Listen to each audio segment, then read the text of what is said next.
எல்லாருக்கும் வணக்கம். ரெனா வீட்டு சமையலில் இன்றைக்கி ரொம்ப சுவையான நாட்டுக்கோழி கிரேவி தான் பார்க்க போகிறோம். இந்த நாட்டுக்கோழி கிரேவி நல்ல காரசாரமாக இருக்கும், ரொம்ப சுவையாகவும் இருக்கும். இட்லி, தோசை, சாதம் எல்லாத்துக்குமே ரொம்ப சூப்பராக இருக்கும். வீட்டில் உள்ள மசாலா வச்சு ரொம்ப குயிக்காக இந்த நாட்டுக்கோழி கிரேவி செஞ்சிடலாம். எளிமையான முறையில் ரொம்ப சுவையாக செய்யக்கூடிய காரசாரமான நாட்டுக்கோழி கிரேவி எப்படி செய்கிறதுன்னு வாங்க பார்த்துடலாம். காரசாரமான நாட்டுக்கோழி கிரேவி பண்ண போகிறோம். அதுக்கு 3 டேபிள் ஸ்பூன் அளவுக்கு எண்ணெய் சேர்த்துக்கலாம். எண்ணெய் சூடாகி வந்துட்டு இதில் 1 டேபிள் ஸ்பூன் அளவுக்கு சோம்பு சேர்த்துக்கலாம். சோம்பு பொரிய ஆரம்பிச்சிருச்சு. 2 காய்ந்த மிளகாய், கூடவே கொஞ்சமாக கருவேப்பிலை சேர்த்துக்கலாம். பொடியாக நறுக்கின 30 சின்ன வெங்காயம் சேர்த்துக்கலாம். சின்ன வெங்காயம் தான் நாட்டுக்கோழிக்கு ரொம்ப சூப்பராக இருக்கும்.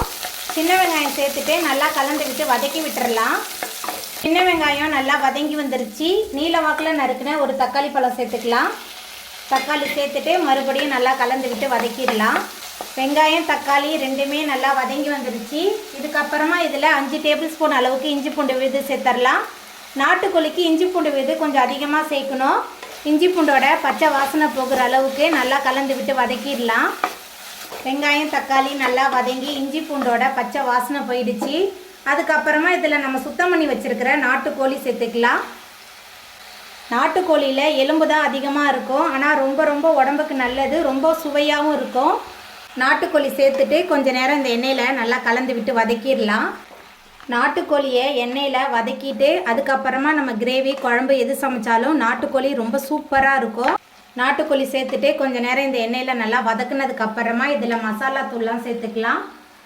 குழம்பு மிளகாய்த்தூள் 5 டேபிள் ஸ்பூன் சேர்க்குறேன். உங்கள் காரத்துக்கு தகுந்த மாதிரி நீங்கள் சேர்த்துக்கோங்க. காரமான தனி மிளகாய்த்தூள் 1/2 ஸ்பூன் சேர்க்குறேன். இது ரொம்ப காரம் அதிகமாக இருக்கும். கொஞ்சமாக மஞ்சத்தூள், வீட்லேயே ரெடி பண்ண சிக்கன் மசாலா 3 டேபிள் ஸ்பூன், கிரேவிக்கு தேவையான அளவுக்கு கல்லுப்பு சேர்த்துக்கலாம். மசாலா தூள், உப்பு எல்லாத்தையும் சேர்த்துட்டு நல்லா கலந்து விட்டு வதக்கி விட்டுறலாம்.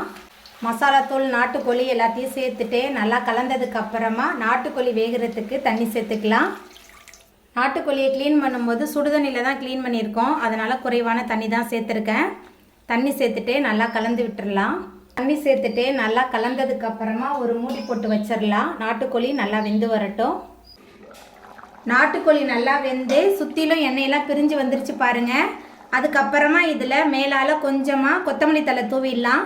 கொத்தமல்லி தழை தூவிட்டு நல்லா கலந்து விட்டுட்டு நம்ம அடுப்பு ஆஃப் பண்ணிடலாம். ரொம்ப சுவையான நாட்டுக்கோழி கிரேவி சூப்பராக ரெடி ஆகிட்டு நல்லா சுட சாதம், இட்லி, தோசை, சப்பாத்தி எல்லாத்துக்குமே தொட்டு சாப்பிட்றதுக்கு ரொம்ப சூப்பராக இருக்கும். அவ்வளோதாங்க, குயிக்காக செய்யக்கூடிய காரசாரமான நாட்டுக்கோழி கிரேவி சூப்பராக ரெடி ஆகிட்டு. இந்த சுவையான நாட்டுக்கோழி கிரேவியை நீங்களும் உங்கள் வீட்டில் செஞ்சு பாருங்கள். இந்த வீடியோ உங்களுக்கு பிடிச்சிருந்தா லைக் பண்ணுங்கள், ஷேர் பண்ணுங்கள், கமெண்ட் பண்ணுங்கள், சப்ஸ்கிரைப் பண்ணுங்கள். பக்கத்தில் உள்ள பெல் பட்டனையும் கிளிக் பண்ணிடுங்க.